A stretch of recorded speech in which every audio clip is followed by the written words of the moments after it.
The Rams overwhelm mini scrotum to advance in the NFC playoffs. I'm not the only one who's thinking UCLA coach Mick Cronin has sabotaged his own team.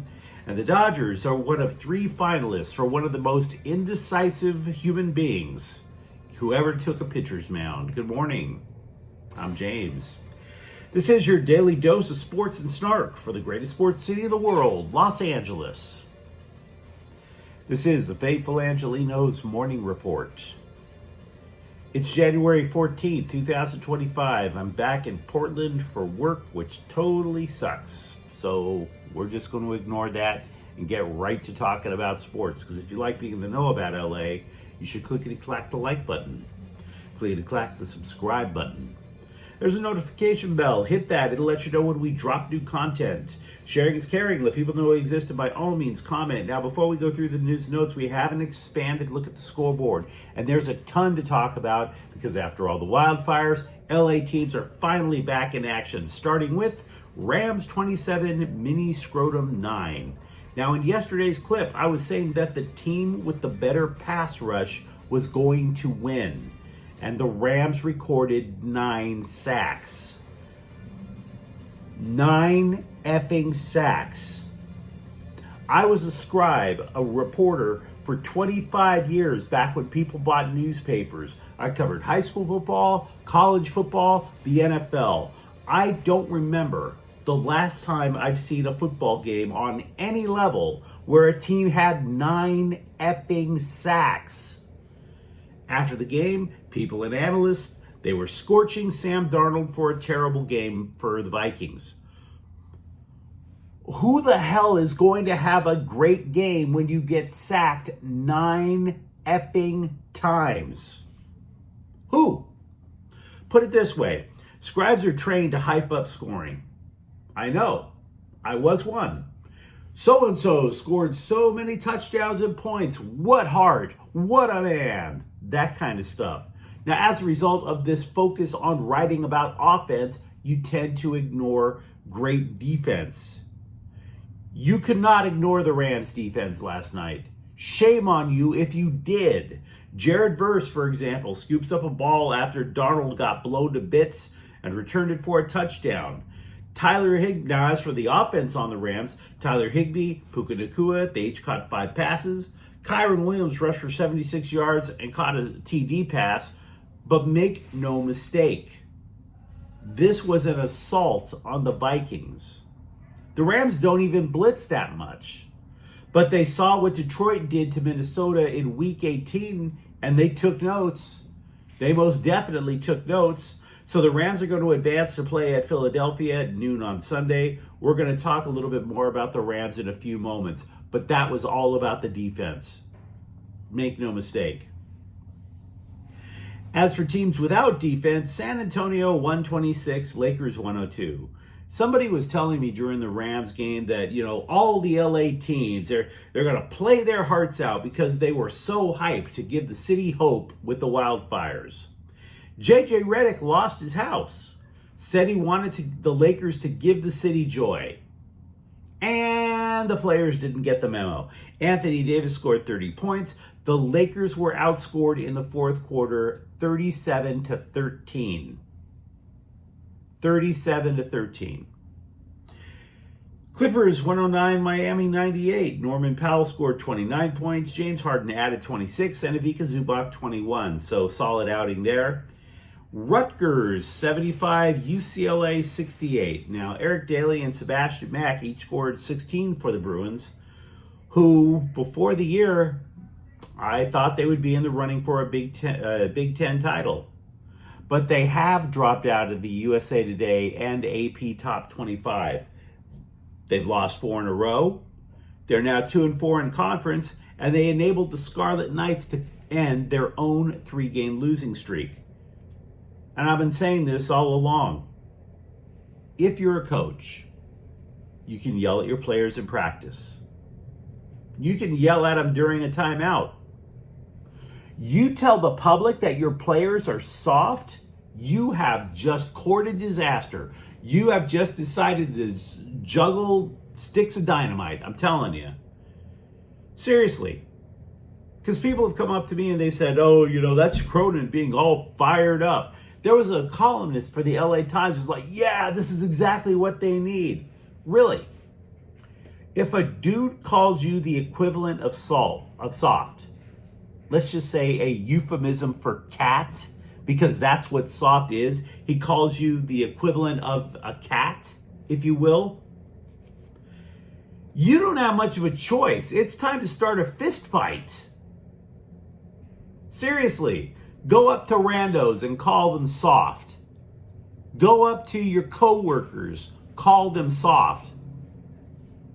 Why? And if that's your supervisor at work, insinuating that you're a cat, why would you run through a wall for a supervisor who calls you out like that in public? You either fight him or you dust off your resume. Because when people back home hear that you can get called that, oh, they're clowning you. How you going to let somebody call you that kind of stuff? Now, I've been saying this for weeks, and I'm not the only one now who's saying it. Jay Bilas of ESPN, I'm not too big on ESPN, folks, because a lot of them are hot take specialists. Jay Bilas is not Mr. Hot Take. This is what he thought of Mick Cronin calling his players soft about a week and a half ago. Quote, accountability is important in everything, but I don't think that's what accountability looks like.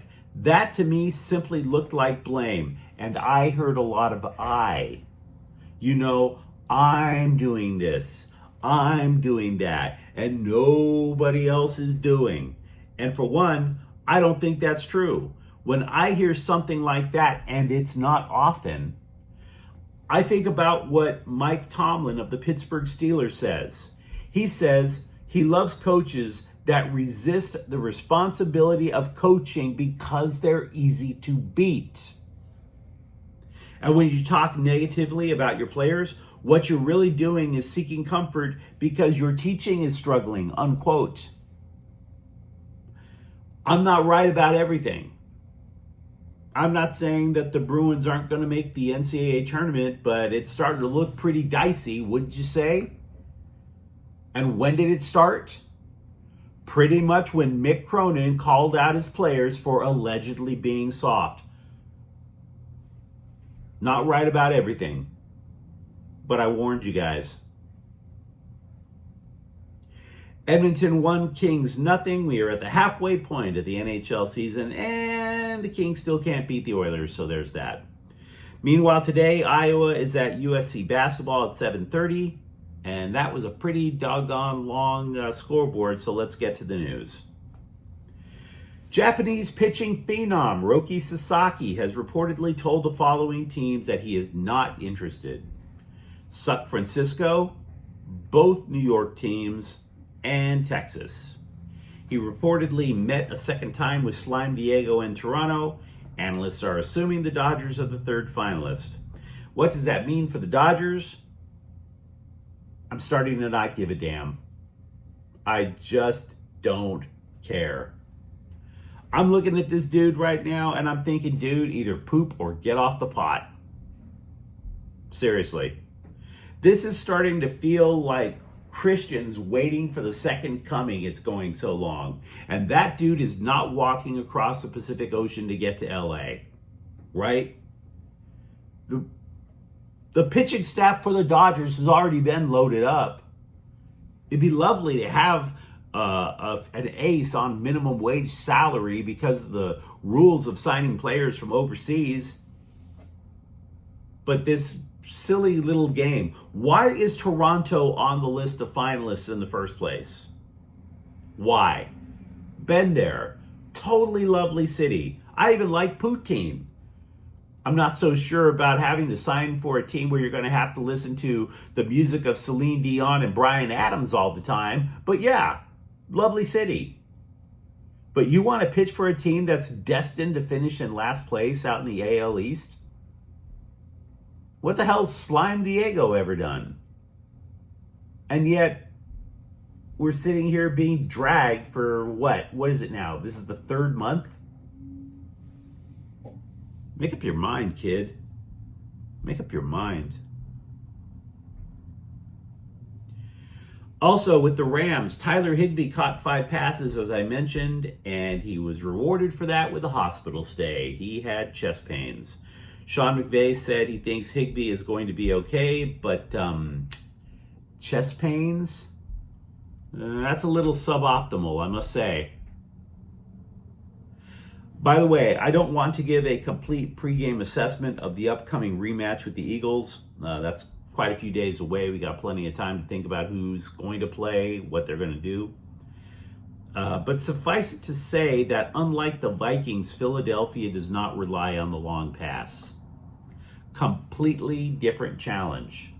And for all the greatness that the Rams defensive front displayed last night, their pass rush is significantly better than their run defense. If you recall, the Rams played the Eagles earlier this year, and Saquon Barkley just basically stomped them into the ground. So we're going to see if the Rams have something else up their sleeve. But that's a significantly stronger challenge. At some point, your word has to be bond, right? Your word has to be taken seriously. And I say this because there has to be a balance between the needs of the player and the needs of the team in college sports. The NFL, the system is really in favor of the teams over the players. With the salary cap, contracts are barely worth the paper that they're printed on. And the pendulum is way in the opposite direction in college.